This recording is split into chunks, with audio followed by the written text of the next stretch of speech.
We are conditioned to believe that who we are is a permanent structure, solidified by our upbringing, our memories, our traumas, and the labels others have given us.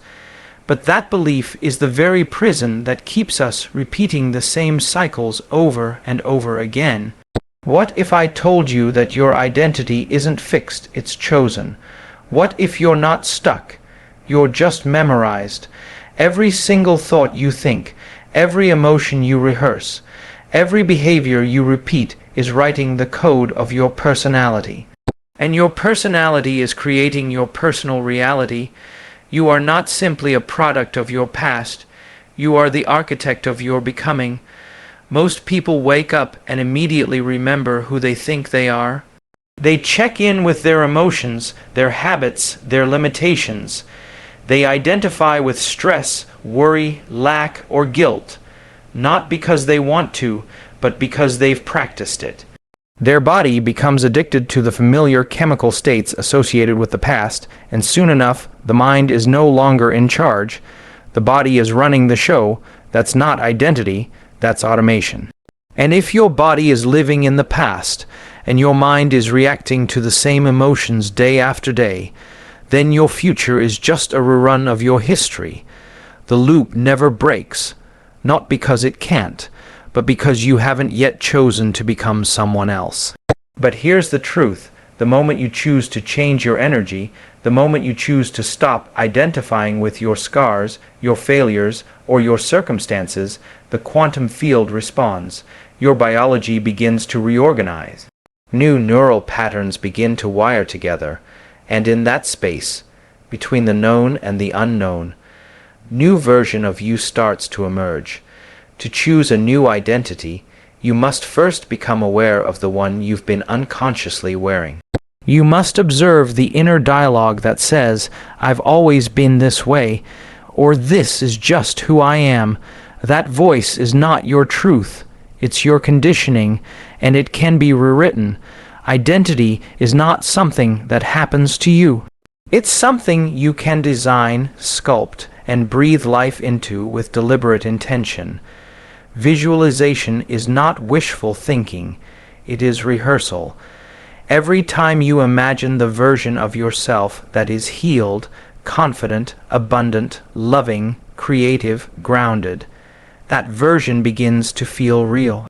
And when it begins to feel real, your body starts to believe it's happening now. That's when change takes root, not in the outer world, but in your inner environment. Your body stops reacting to the past and starts responding to the future. This is how you move from survival to creation, from memory to possibility. The identity you choose must not be built on your past limitations, but on your future vision. You must rehearse it emotionally, spiritually, mentally, energetically, until it becomes more familiar to you than your old self ever was. Because identity is a pattern, and patterns can be rewired. Think of the self not as a noun, but as a verb. You are selfing in every moment. When you complain, you're being that version. When you act with courage, you're becoming another. When you choose gratitude over fear, you are stepping into a new energetic signature. You don't need evidence to become the new you. You need a decision, and the more often you make it, the more familiar it becomes. Identity is not a cage, it is a choice point. And every single moment is another invitation to show up as the version of you who already lives in the reality you desire. Not someday, now, with your thoughts, with your energy, with your focus. You are the observer, the creator, and the experiencer all at once. But until you claim that power and act from it consciously, you will continue to live in a story written by someone else's script. You must stop asking the world who you are and start telling it, not with words, but with frequency, with coherence, with an inner alignment so strong that the outer world has no choice but to reorganize around your new signal, because the field is always responding to who you are being, not who you say you are.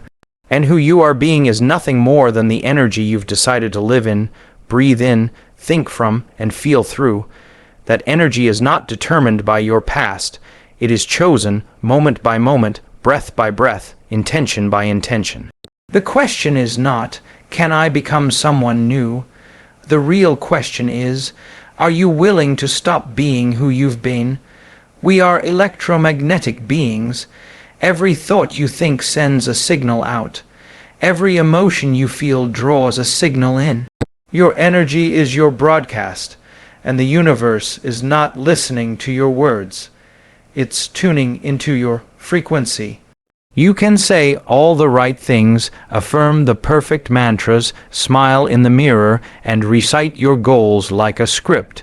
But if the energy underneath it is fear, self-doubt, resentment, or guilt, then that's the message that's being transmitted.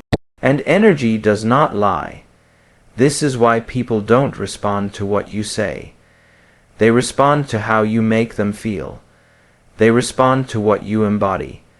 Most people are confused as to why their life doesn't change even when they do the work.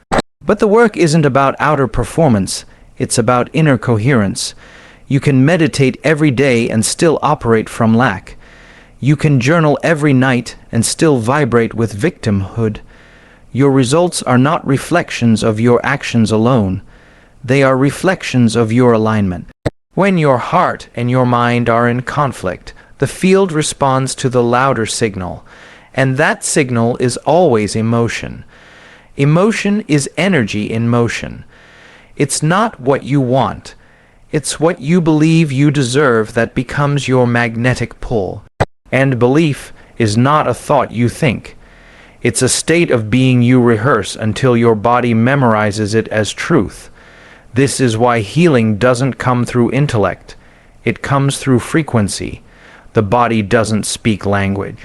It speaks vibration. You felt this. You walk into a room and without anyone saying a word, you can feel the tension or you can feel the peace. You meet someone and instantly sense whether they're grounded or chaotic or deeply centered. That's energy. You've been reading it your whole life, and so has everyone else. That's why when you truly change, when you elevate your state to gratitude, joy, wholeness, or love, the people who once resonated with your old self begin to drift away. They don't see you anymore because they no longer feel you in the same frequency. You are not a match to their vibration, and energy always seeks coherence. The body stores emotion. Every suppressed feeling becomes a stored signature in your field. Over time, that field becomes a blueprint, and it dictates what experiences you attract, what relationships you enter, what opportunities come your way. Not because of fate or luck, but because of resonance. You attract not what you think about, but what you are aligned with. So when you say, I want abundance, but deep down you feel unworthy, your energy speaks louder than your words, and the field listens to that. Changing your life isn't about chasing, it's about aligning. When you raise your frequency, you stop begging for what is already seeking you. You become the lighthouse, not the searcher. But to raise your frequency, you must first become aware of the emotional patterns you've been addicted to. Stress, worry, jealousy, guilt. These emotions have been rehearsed for so long they feel like you. But they're not you. They are just energy signatures you've been carrying. And you can choose to release them. Not through force, but through presence, through intention, through entering states that feel unfamiliar but truthful. Peace, clarity, worthiness, love without condition. Energy does not lie. You can't fake coherence. You either are it or you are not, and the universe mirrors that truth back to you with perfect fidelity. The moment you shift your internal state, the world outside of you begins to bend to that signal. And people feel it, even if they can't explain it. Some will be drawn to it, magnetized. Others will be repelled. Not because something's wrong, but because you no longer validate their old patterns. You've stopped resonating with survival. You've started embodying creation. You don't need to convince the world you've changed. You don't need to explain your growth. just become so energetically aligned with the future you're creating that everything misaligned falls away without resistance. Because when your energy changes, everything else must follow. That is not philosophy, that is physics. The field is always responding to the signal of who you are being, not the image you project, but the frequency you hold. And when that frequency is clear, coherent, and rooted in your future, the people who once knew you in survival mode will no longer recognize you in creation mode, not because you said anything, but because the resonance is no longer there. The connection dissolves because the signal no longer matches. We live in a world obsessed with noise, constant stimulation, endless comparison, digital validation. Our attention is consumed before we even realize it's been taken. In that state of distraction, we forget who we are. We become reflections of our environment instead of creators of our reality. And yet, true transformation, the kind that rewrites the nervous system, reprograms the subconscious mind, and reorganizes matter itself, does not happen in the noise. It doesn't happen in the crowd. The quantum shift happens in solitude. Solitude is not loneliness. It is not isolation. It is sacred space, a womb where the old self dissolves and the new self begins to form. It is in this silence that the personality you've been conditioned to perform begins to fall away. The masks drop. The identities built from survival strategies start to disintegrate. And for a moment, you are no one, going nowhere, doing nothing. That is not emptiness. That is pure potential. When you are alone with yourself, away from the opinions of others, away from the need to perform, to produce, to respond, you finally meet the frequency of your own being. You stop being the actor. You become the observer. You begin to feel, perhaps for the first time in years, the subtle currents of your energy, the suppressed emotions, the thoughts you've been avoiding, the deep yearning to become someone you haven't yet dared to imagine. In this inner stillness, your awareness expands beyond the boundaries of your body, beyond your known identity, into the unknown. That's the doorway to the quantum field. In solitude, your brainwaves slow down, the analytical mind loses its grip. The stories you've repeated 1,000 times, the pain, the failures, the regrets, they no longer hold the same power. You begin to witness them instead of react to them, and in that witnessing, something miraculous occurs. You detach from the narrative that has defined you. You begin to access the observer consciousness, the part of you that is not your name, not your past, not your roles. That awareness is where the quantum shift begins, because when you're no longer entangled in the emotions of your past, you're free to create from a different frequency. You're no longer reacting to life, you're designing it. The moment you can feel elevated emotions like gratitude, love, wholeness, without needing an external trigger, you are conditioning your body to the future. That internal experience becomes more real than the external one. And the field responds not to what's happening around you, but to the coherence you are generating within you. You don't need applause for this kind of work. You don't need an audience. You don't even need validation. In fact, the more silent and sacred this process is, the more powerful it becomes, because it's in those moments, early in the morning, late at night, when the world is asleep and you're communing with your inner reality, that the greatest shifts take place. You are no longer creating from the known. You are stepping into the unknown, the realm of infinite possibilities.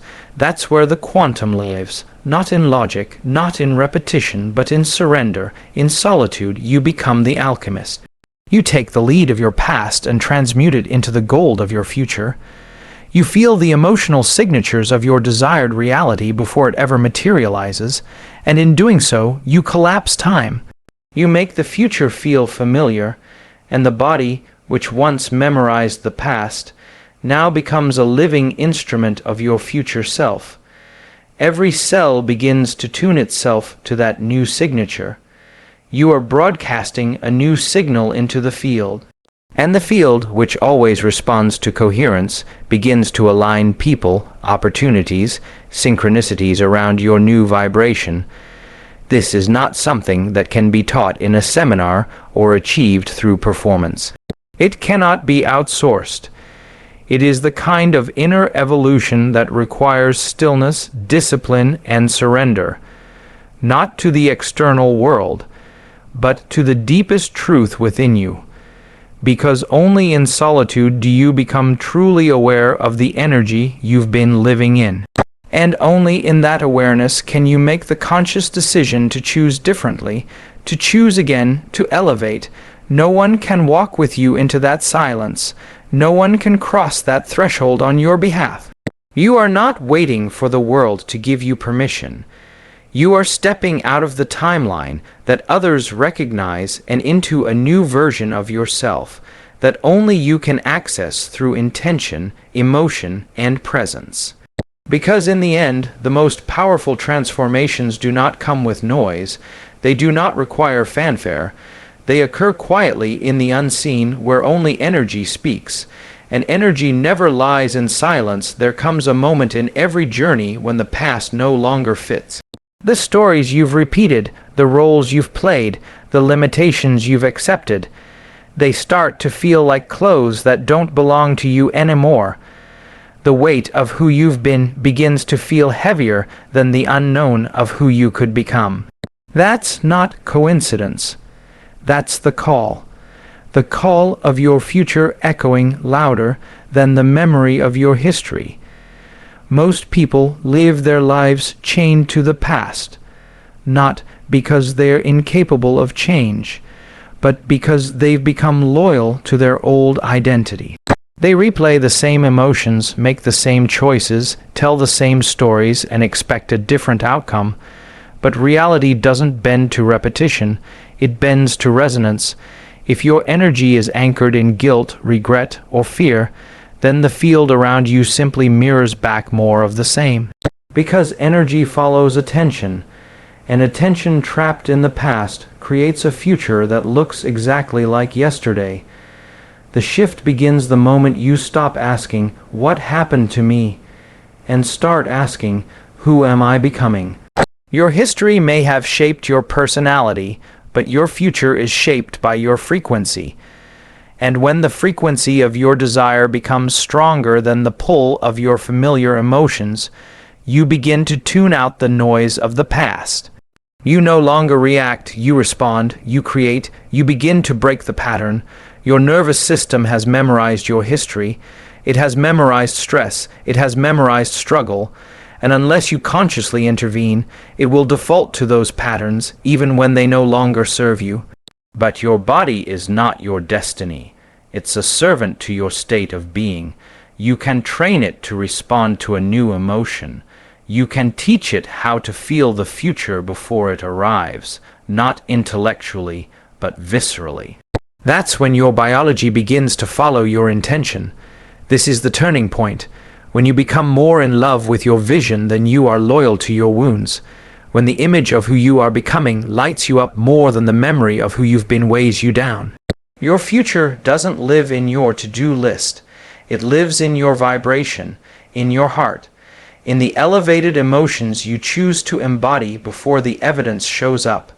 That's when you move into alignment with a new timeline, a reality where possibility overrides predictability. The future you is not waiting for external permission. It's not waiting for conditions to be perfect. It's already alive in a dimension of energy waiting to be summoned by your coherence, and that summoning happens when you feel it into being. When you act, think, feel, and walk as if it were already here. You don't need to know every detail. You just need to become energetically compatible with the version of you who already lives that life. This means letting go of the familiar discomfort of your story, the identity built on limitation, on fear, on needing to be seen as broken. It means dissolving the emotional addiction to the past and stepping into the unknown with trust. Trust not in chance, but in frequency, in the understanding that what you are broadcasting into the field is what you are attracting from it. That's not hope, that's physics, and yes, it feels uncomfortable. The mind will fight, the body will resist. It's been wired for survival, not creation, but that discomfort is not a sign to turn back. It's a sign that you're crossing the threshold, that you're shedding a skin that no longer fits. The future isn't found in what's safe. It's found in what's unfamiliar, in the vision that scares you and excites you at the same time, in the dream that demands you grow into a new frequency just to hold it. You are not a prisoner of your past. You are a pioneer of your potential, but only if you stop rehearsing the energy of what was and begin rehearsing the energy of what can be. The future isn't something that happens one day. It's something you tune into right now, in this breath, in this moment, with this intention.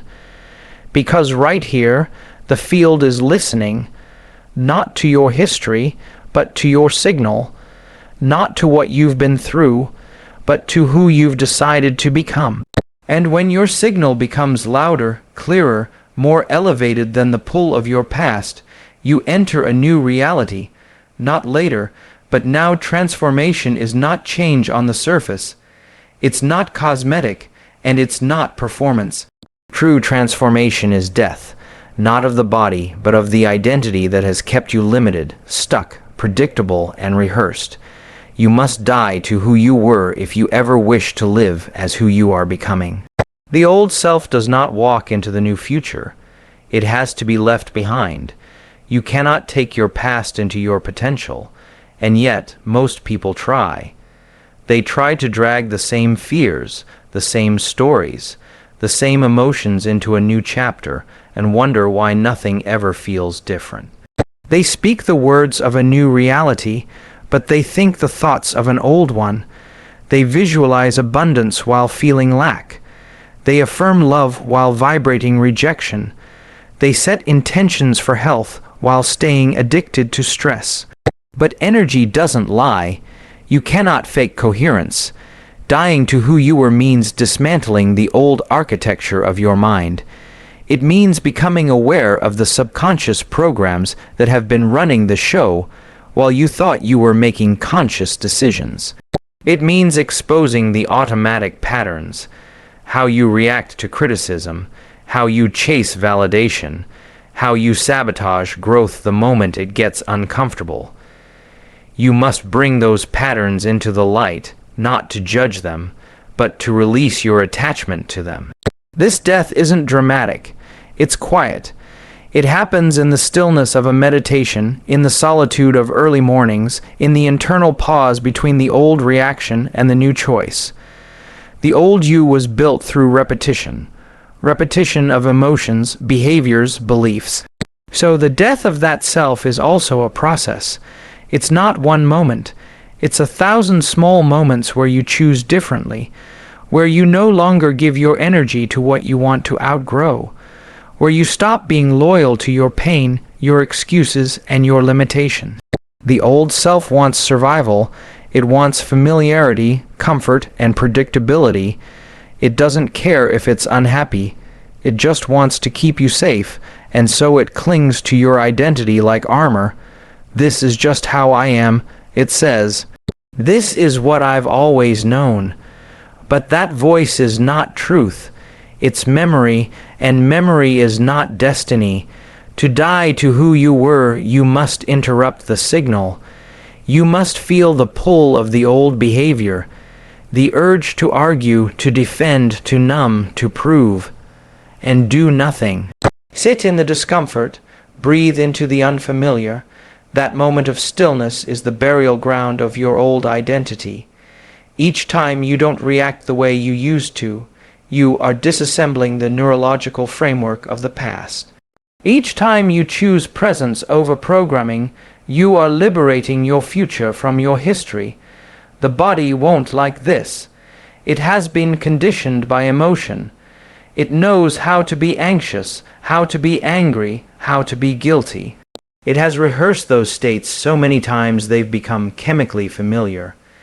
The moment you try to elevate, to break the cycle, the body will protest.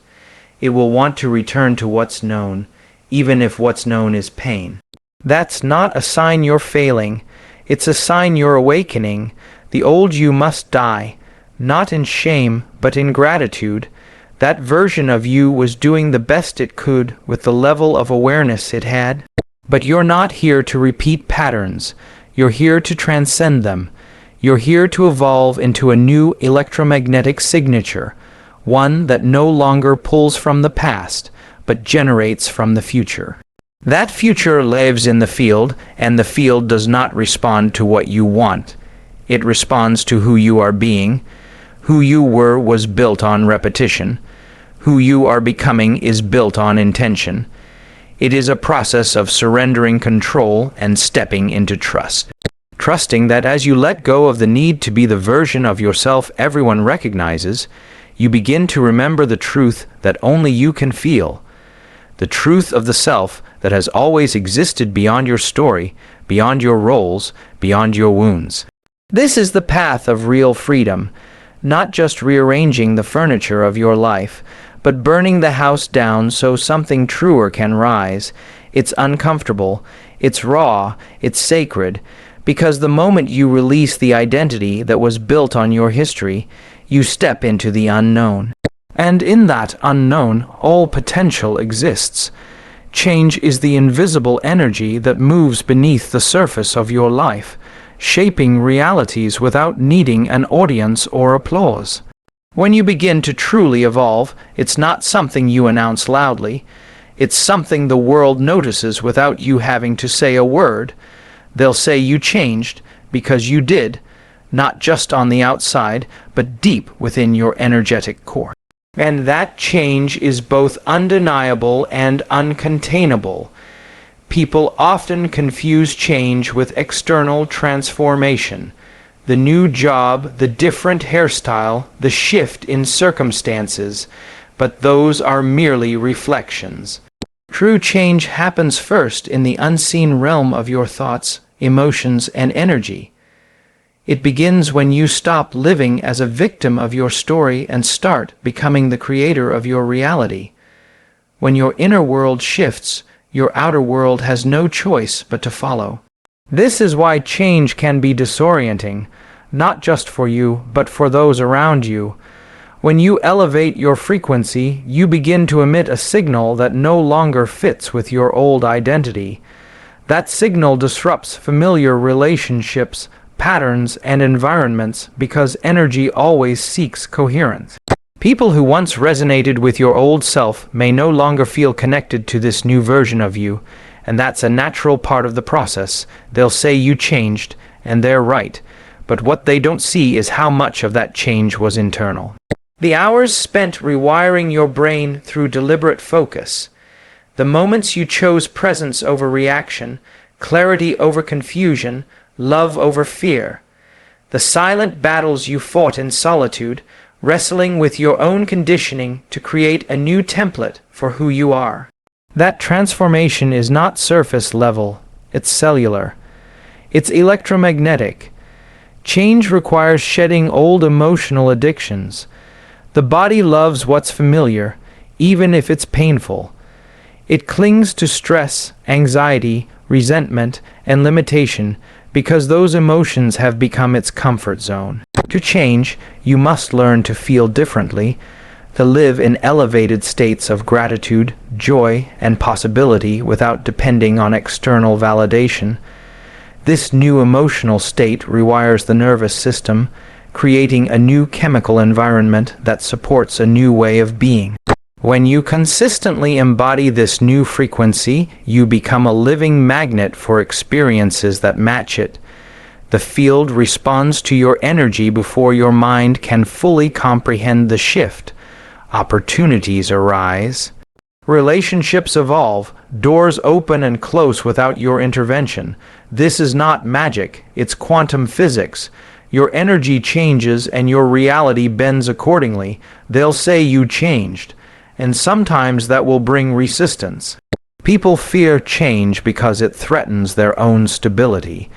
Your evolution may trigger their insecurities, their judgments, or their need to keep you in your place. But this is your journey. Your transformation is not about pleasing others. It's about aligning with your highest potential. And sometimes that means leaving behind what no longer serves you, even if it means standing alone for a while. Change is also an ongoing process. It's not a destination you arrive at once and for all. You don't wake up one morning completely new. Instead, you incrementally shed layers of old programming and step more fully into your power. Each day is an invitation to recommit, to show up with greater awareness, with more intentionality, and with deeper courage. Because real change demands persistence in the face of resistance, both internal and external, they'll say you changed, and they will see the difference in your presence, the way you carry yourself, the calm in your voice, the clarity in your eyes, the way you navigate challenges with grace instead of fear. This is the true mark of transformation, not perfection, but coherence. When your thoughts, feelings, and actions align with the future you are creating, you radiate an energy that cannot be ignored. That energy disrupts old narratives, not just yours, but others too. It challenges collective conditioning. It expands the possibility for those around you, even if they don't yet understand it. Your change becomes a beacon, a ripple in the field that invites others to question their own limitations. This is the power of authentic transformation. It's contagious, not because you try to convince, but because you embody a new way of being that cannot be denied. They'll say you changed because you did, but more importantly, you changed because you chose to.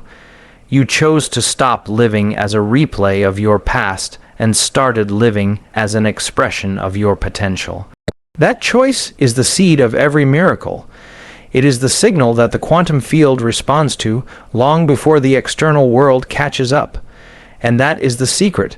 Real change begins not in what you do, but in who you become.